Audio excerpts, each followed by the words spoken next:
Hey, it's Don Skaggs again with Empowered Inventing, a place where we try to help you not spend money in the wrong directions, but spend it in the right directions by acquiring the wisdom first you need to move forward in the right ways. And one of the questions that I want to address today is, what should your first prototype look like?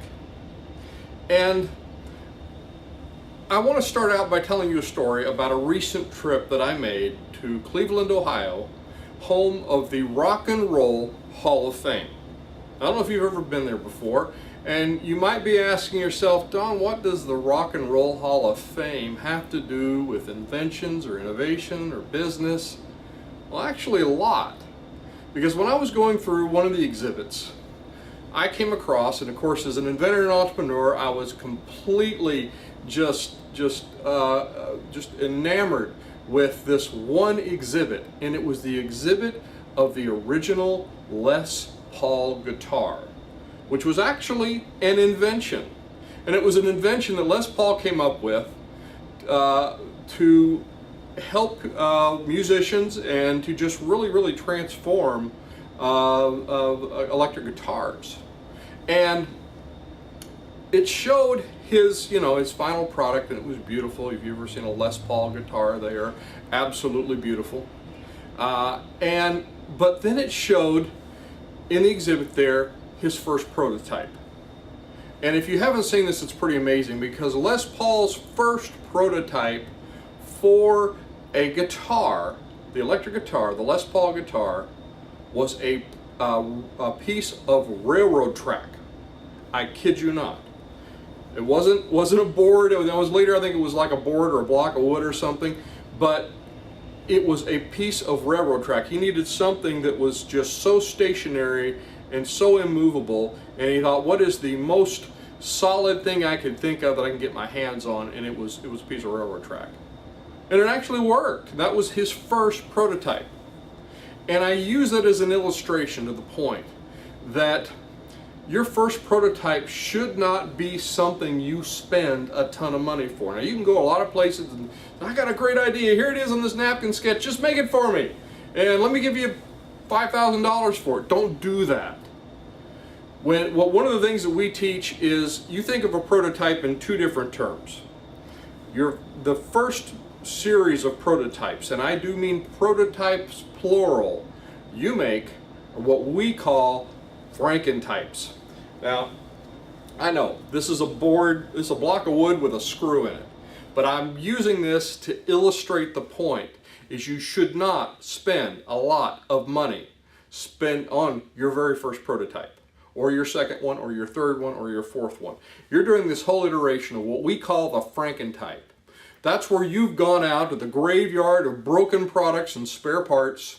You've used glue sticks and duct tape. The result is a product that only an inventor could love. But you've taken that first important step of inventing the right way, because you have built it, you're proving that it works, and you haven't spent a ton of money. Why? Because if you go in and you want to spend $5,000 in your first prototype, the first thing it's going to do is fail. A prototype's going to teach you things that you would have never learned any other way had you not just put it together. Hey, the thing actually moves. Had you not put it together. So your first prototype that you need to build needs to be cheap. Really as cheap as you can get it. All you're doing is answering one question: can I prove that this works? And you're answering it to one person, and that is you. Can I prove that this works? Now you get that, and it's also the first thing your first prototype's going to do is it's going to break. And you're going to say, oh wow, I didn't realize it wasn't going to work like that. I've had that happen to me.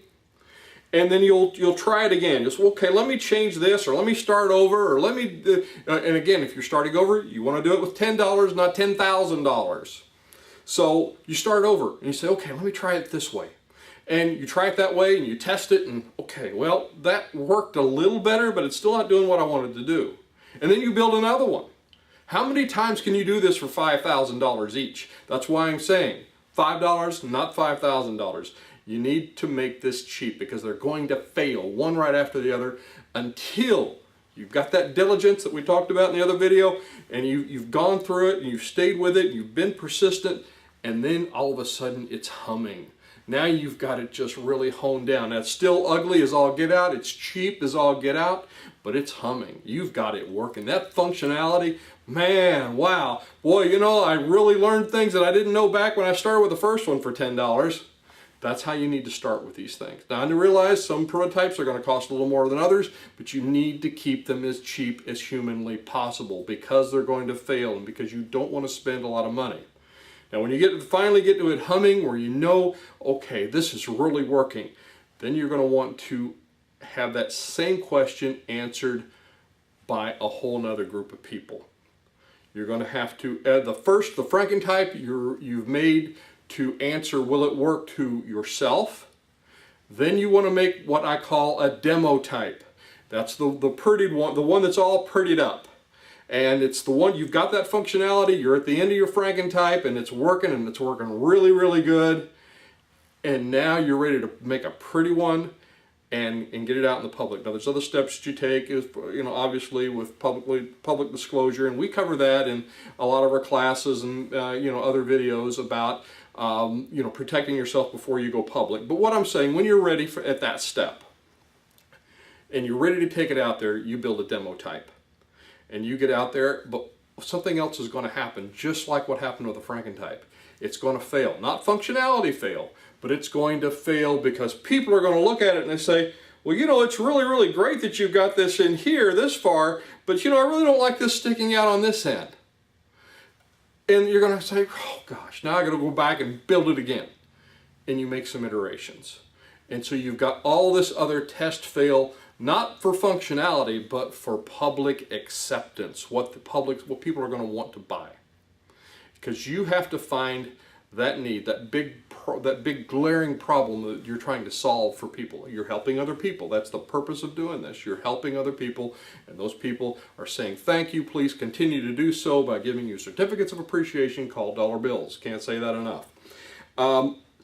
So anyway, you're building this demo type, and it looks a lot prettier, and it's very, very presentable. But you're making more iterations until you finally get something that's going to be very, very acceptable in the market. That's how you become successful being an inventor, an entrepreneur, a product developer. So with that, just remember, fail fast, fail cheap. I'm Don Skaggs. This is Empowered Inventing. Check out our website, empoweredinventing.com. We've got more new cool stuff every day, new videos coming out. I hope this one was helpful for you. I hope you learned something. And again, check us out. And I hope to see you at the next meeting, workshop, class, or on the next video.